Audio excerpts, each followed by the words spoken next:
क्या आपको पता है कि 2017 के सर्वे के मुताबिक 42 करोड़ लोग शुगर की बीमारी में मुब्तला हैं और इनमें से 50% ऐसे लोग हैं जिनको पता ही नहीं। और इस सर्वे के मुताबिक हर 11 में से एक बंदा ऐसा है जिसको शुगर है।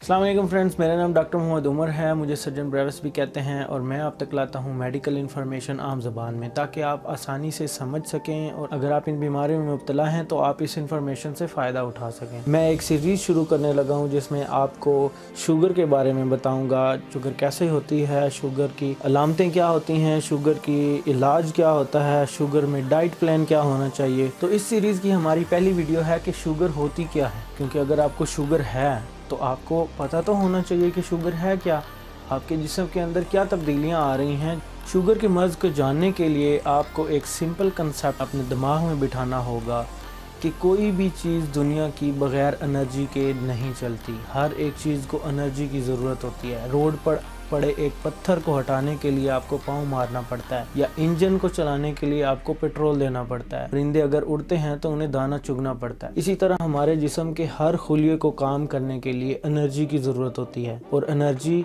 हम खुराक से हासिल करते हैं। हमारे जिस्म के अंदर जैसे ही खुराक अंतड़ियों में जाती है तो इस खुराक को हमारे एंजाइम्स, हमारा डाइजेस्टिव सिस्टम जो हमारे मैदे के अंदर तेज़ाब होता है उसको तोड़ फोड़ करता है और इतने बारीक अज्जा में कन्वर्ट कर देता है कि एक छोटा सा माइक्रो लेवल पे ग्लूकोज नाम का मालिक्यूल बनता है। ग्लूकोज आपके जिस्म के अंदर जज़ब होता है अंतड़ियों से और खून के अंदर चला जाता है। अब खून के अंदर ये ग्लूकोज हर सेल तक पहुंचना चाहिए, और हर सेल तक पहुंचाने के लिए इसको एक गाड़ी की ज़रूरत होती है, और इस गाड़ी को हम कहते हैं इंसुलिन। अब अगर हमारे इस पट्टे ने हरकत करनी है कि मैं ये उंगलियां हिला रहा हूँ, या मैं अपनी आँखों से देख रहा हूँ, या मैं अपनी ज़बान से बोल रहा हूँ, तो इन पट्ठों और इन हड्डियों को और इन आँख के खुलियों को अपना काम करने के लिए एनर्जी की ज़रूरत होगी। वो ग्लूकोज जो आपकी अंतड़ियों से इधर आके खून की नालियों में जज़ब हो गया है,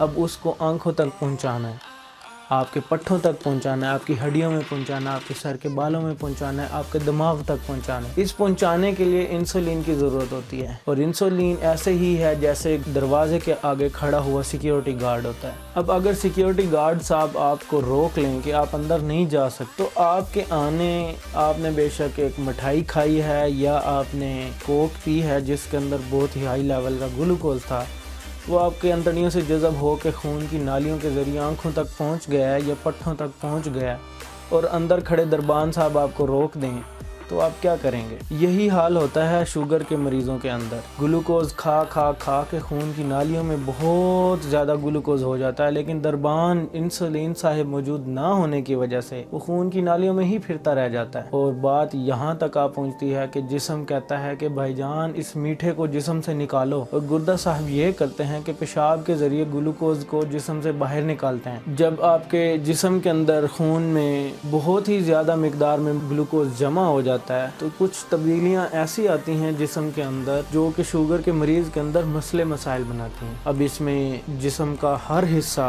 हर सेल, हर खुलिया अफेक्ट हो सकता है। जैसे अगर आँख का काम देखना है और अगर इसको देखने के लिए एनर्जी की ज़रूरत है और अगर आपको ग्लूकोज ना मिले तो बताएं आँख देख सकेगी? एक मोबाइल का कैमरा है, अगर उसको बैटरी के ज़रिए करंट नहीं जाती तो क्या वो कैमरा काम करेगा? नहीं करेगा। इसी तरह अगर आपके खून के अंदर बहुत ही ज़्यादा मिकदार में ग्लूकोज मौजूद है लेकिन इंसान के पट्ठों के खुलिये के अंदर ग्लूकोज नहीं जा सकता, तो आपके पट्टे हरकत नहीं करेंगे। आपके दिमाग के अंदर ग्लूकोज नहीं जा सकता, एनर्जी नहीं बन सकती और आपका जो खुलिया है वो काम नहीं कर सकता, तो आपकी सोचने की सलाहियत नहीं पूरी होगी, आपके पट्टे कमज़ोर रहेंगे। तो इसी तरह के कुछ मसले मसाइल पैदा होते हैं शुगर के मरीज़ों के अंदर, जो कि मैं आपको बहुत ही डिटेल में बाद की वीडियोस में बताऊंगा कि शुगर के मरीज़ के अंदर अगर ग्लूकोज एंटर नहीं होता तो क्या क्या मसले मसाइल आते हैं, आँखें कैसे ख़राब हो जाती हैं, गुर्दे के मरीज़ कैसे बन जाते हैं, और शुगर के मरीज़ों के अंदर आपका दिफाई निज़ाम भी कमज़ोर होने की वजह से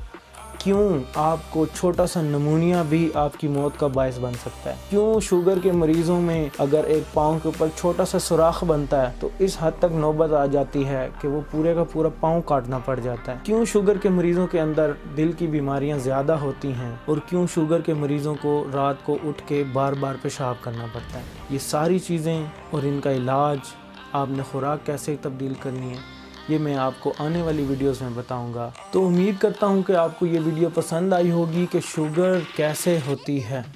अगर आप, आपके फ्रेंड्स, आपके फैमिली या आपके पेरेंट्स में कोई भी शुगर के मर्ज में मुब्तला है और अगर आप चाहते हैं कि ये इन्फॉर्मेशन उन तक पहुंचनी चाहिए तो इस वीडियो को लाइक करें और स्पेशली इस चैनल को सब्सक्राइब करें। साथ में बेल आइकॉन को प्रेस ज़रूर करें क्योंकि मैं आप तक एक कंप्लीट कोर्स की शक्ल में शुगर के ऊपर वीडियोस लाऊंगा ताकि एक आम लोगों को पता हो कि शुगर क्या है, शुगर को कैसे मैनेज करना है, इसके लिए कौन सी एहतियाती तदाबीर करनी है और इसमें कौन कौन सी बीमारियां हो सकती हैं। तो मिलते हैं next video history of diabetes mellitus या तारीख़ के औराक शुगर के मर्ज़ के बारे में क्या कहते हैं। तब तक अपना बहुत ही ख्याल रखिएगा। अल्लाह हाफ़िज़।